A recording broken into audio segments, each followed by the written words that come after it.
Hi everyone, welcome back to my channel. It's a very special episode again today because thank God I don't have to eat anything.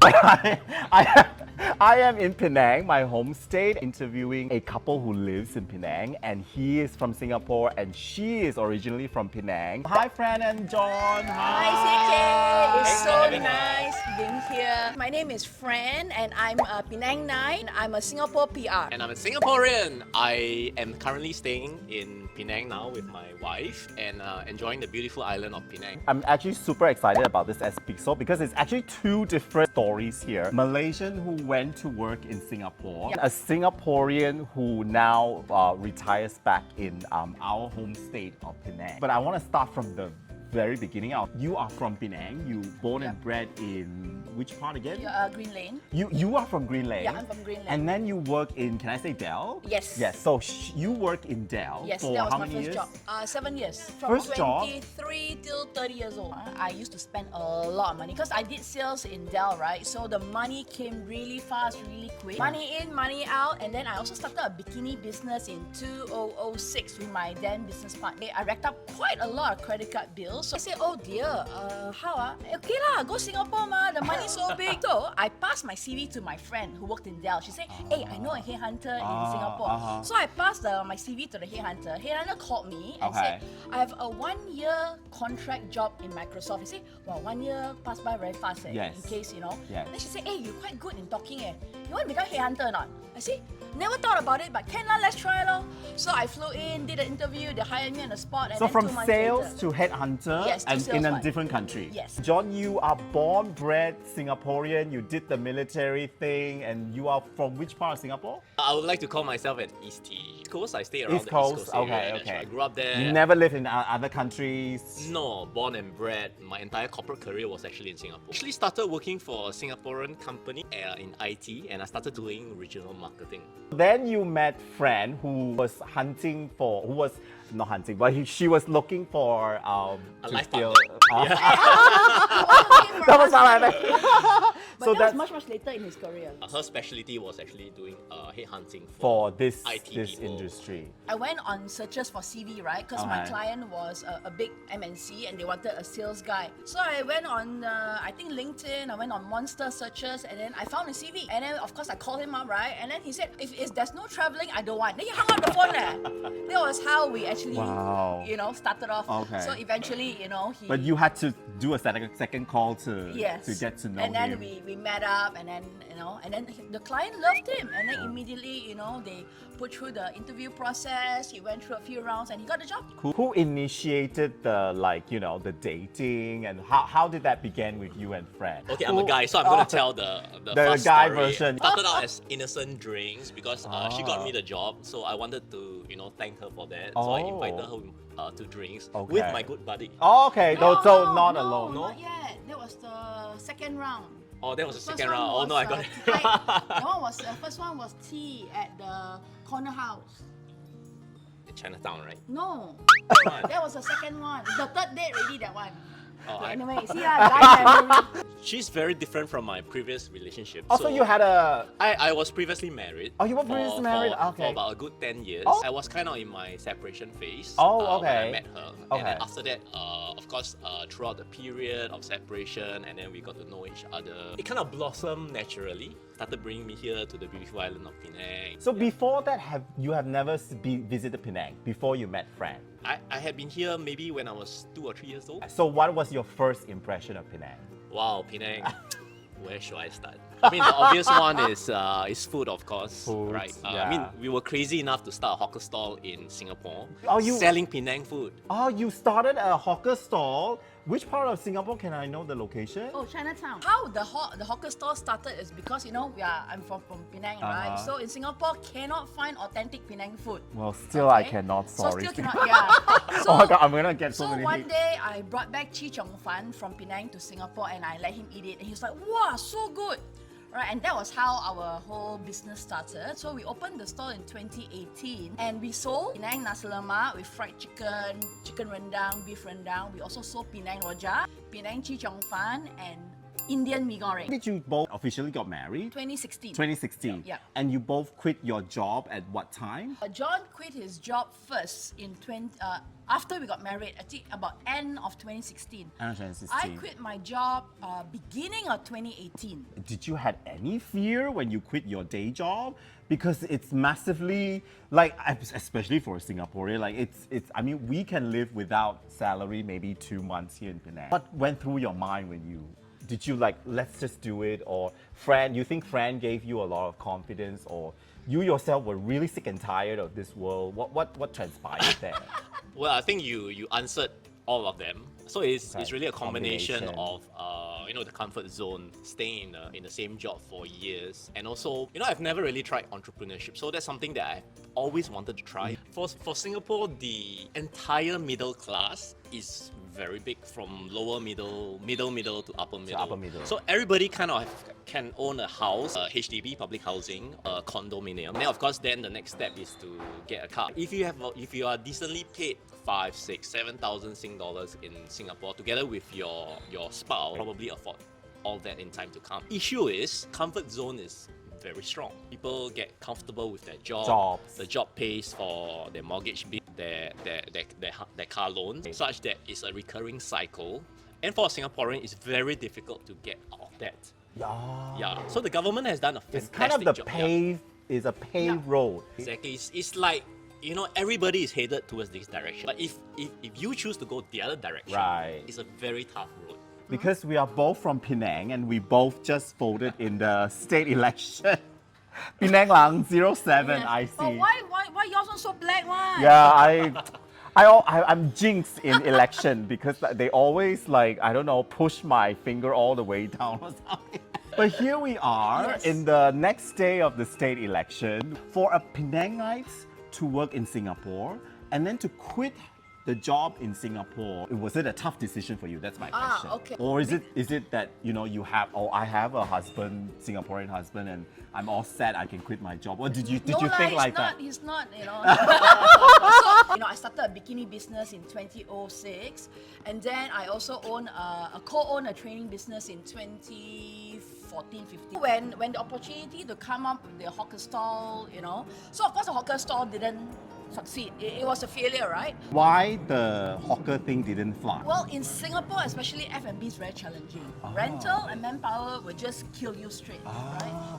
Can you guess how much my rental every month? I did a video for Geylang in Ramadan, and I was shocked at the rental at this year's Ramadan. It was something like 5-figure. Yeah, 18,000. I was like, because they split one space, they split, one sell ice cream and one sell to together have the rent. So we had 2 stores, one after another. It was in Chinatown. That was 2,700 a month.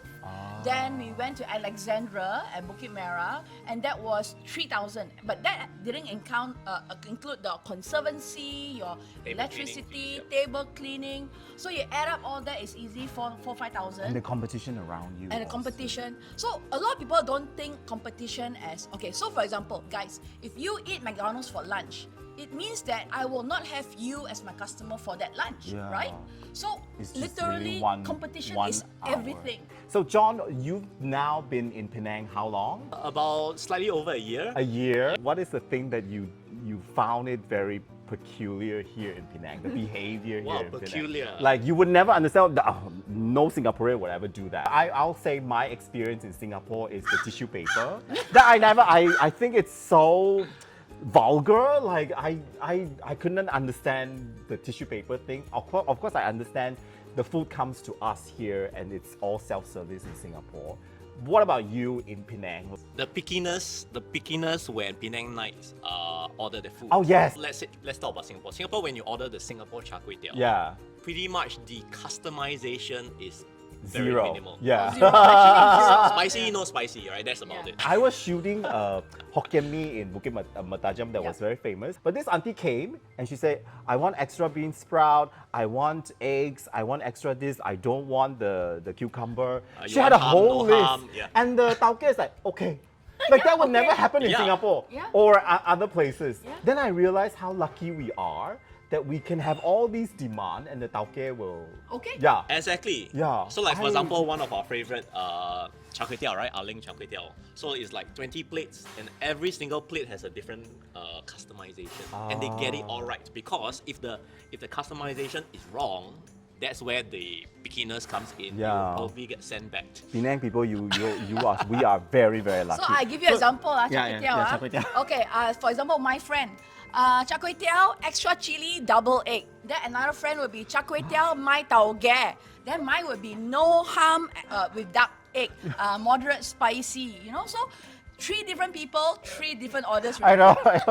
What about you in Singapore? Okay, when I first came to Singapore, right, I was shocked that, the very frail old ladies and old uncles, they are picking up cardboard for a living. Oh, right? yeah. So that was very shocking. And I talked to a few of my Malaysian friends who also work in Singapore. They said, hey, in Malaysia, we don't see this happening one. Yeah. It was, to me, that was very heartbreaking. So I always donate them a little bit of money because times are tough. And it is expensive to live in Singapore, right? So to see an 80-year-old, frail, hunchback auntie, pushing a cart full of cardboard really breaks my heart. When, how women, right, when we go to work, we wear high heels, right? But because almost everyone takes a train, they all wear slippers.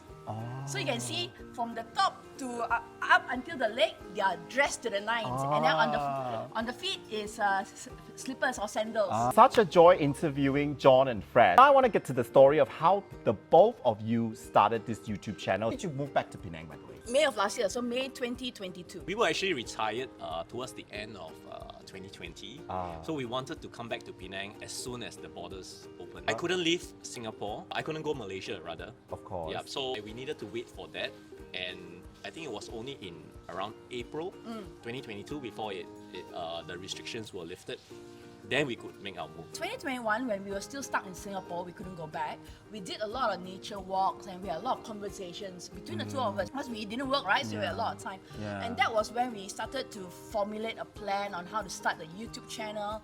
What is it gonna be about? What is the content? So that it all started in 2021. I feel the love and the a lot of communication, which I really admired because couples fall apart, and because I think communication wise, one person wanted the other thing, and and it's good that both of you come to an agreement, because probably you might hesitate, or probably you also have some your concern. Yeah, you're right. A lot of times the personal vision of each person and the couple vision, it has to align.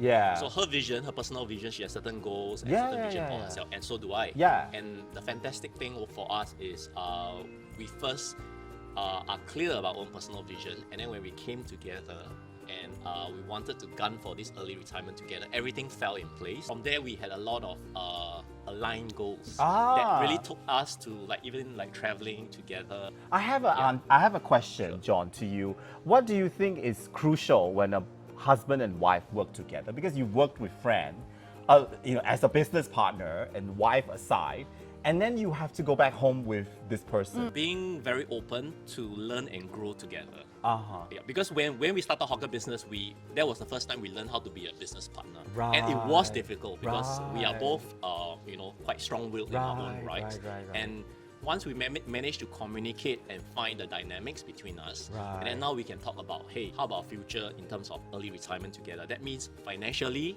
that means in terms of locality, we need to be aligned. Because before I came here, I told my colleagues, because we just celebrated Brandon's birthday. He's from Pasir Ris. His birthday wish was to retire at 40. So I said, I'm going to interview this couple. And they, go to their channel because they teach you how to retire at 40, which I still don't believe. So convince me, Fran, how?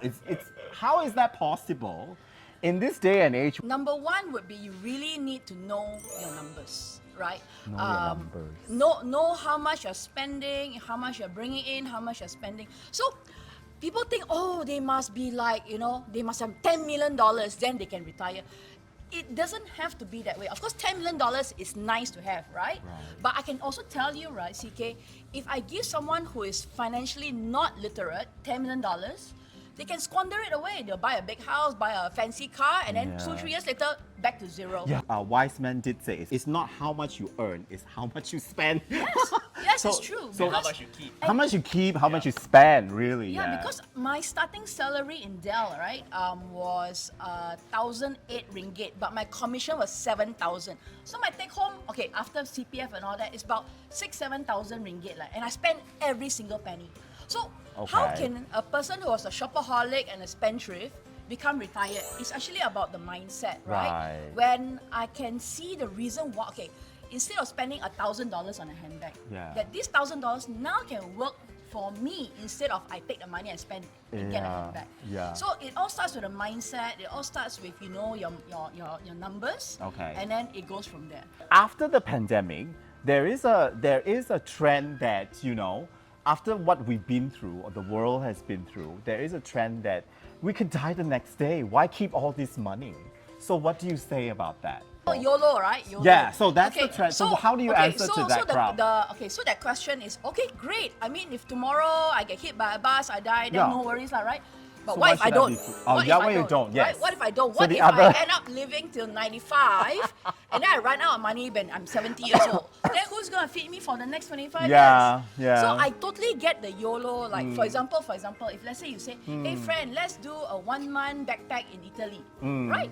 That if Italy is someplace that I want to go, I go, yes, let's do it. But I also have to be financially prudent. Say for example, I owe $100,000 on credit card bills.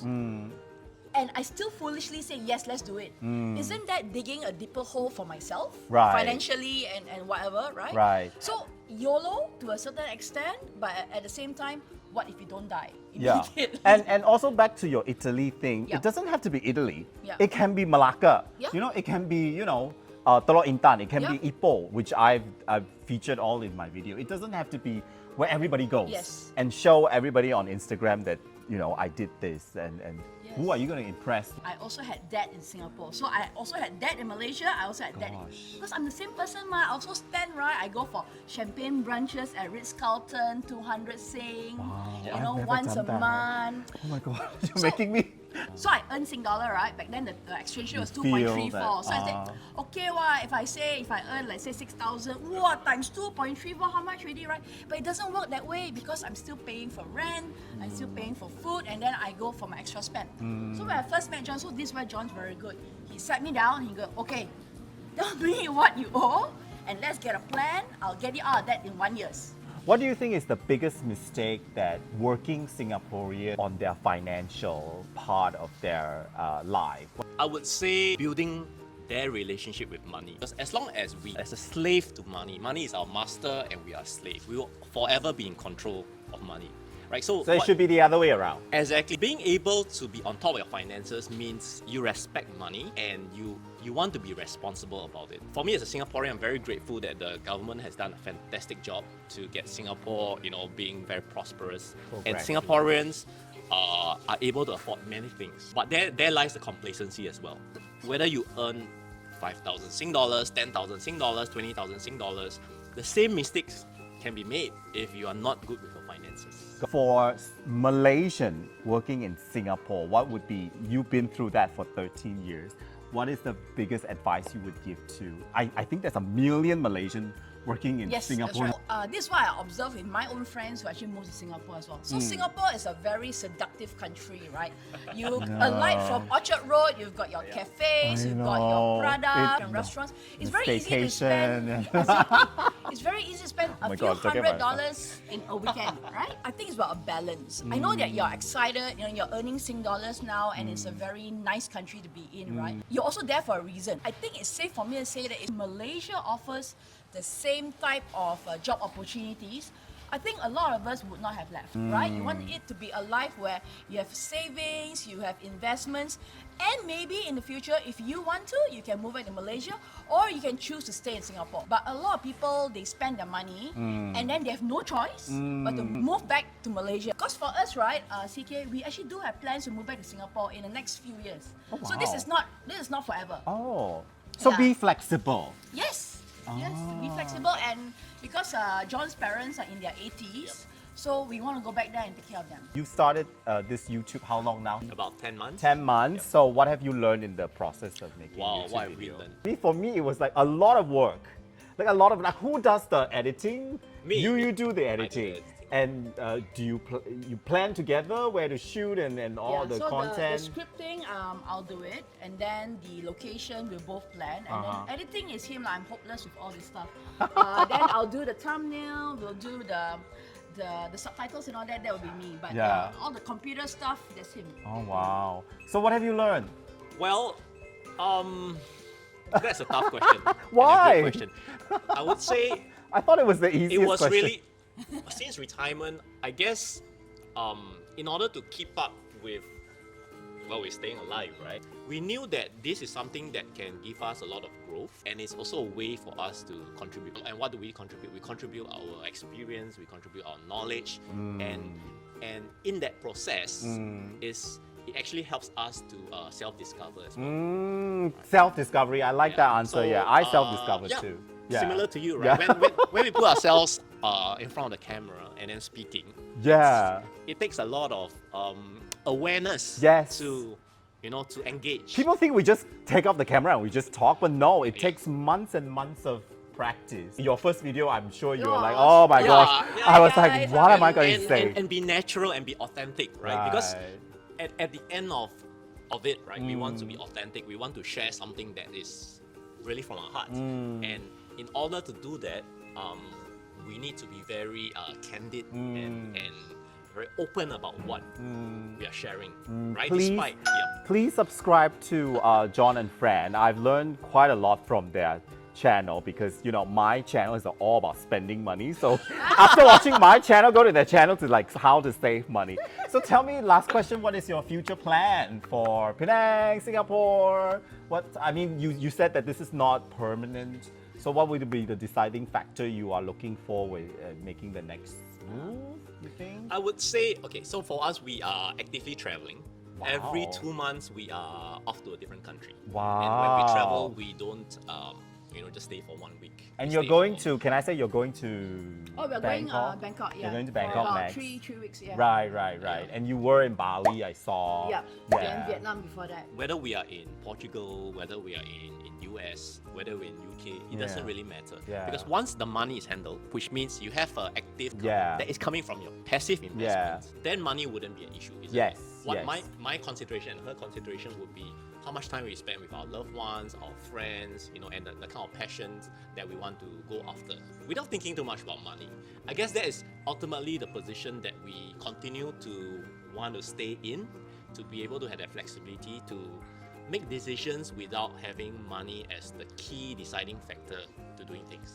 You guys have the life that I want. I hope you learned a lot from this channel and Fran and John's channel. Please subscribe to their channel. I hope you guys will be financially independent. All of you do not depend on anyone, because once you depend on your husband, you depend on your sugar daddy or your sugar mommy, it's over. Once you depend on a person, it's over. Don't think like that. Think that have your own money, you don't have to answer to anybody, and not that you can do anything you want, but with proper planning and learning from John and Fran, you can, live a life that you want and that you can control. Yep, Did I say that's it right. correctly? Exactly. Yeah, perfect. Thank you for watching this channel. I'll see you in my next interview, in my next video. And thank you, John and Fran. I know we're under the sun No, and this is you nice. guys are suffering all Thanks this for having half us. an hour. I really enjoyed It's this quite conversation. tropical, and I love it. Thank you so much, guys. Thank you so much. Bye-bye.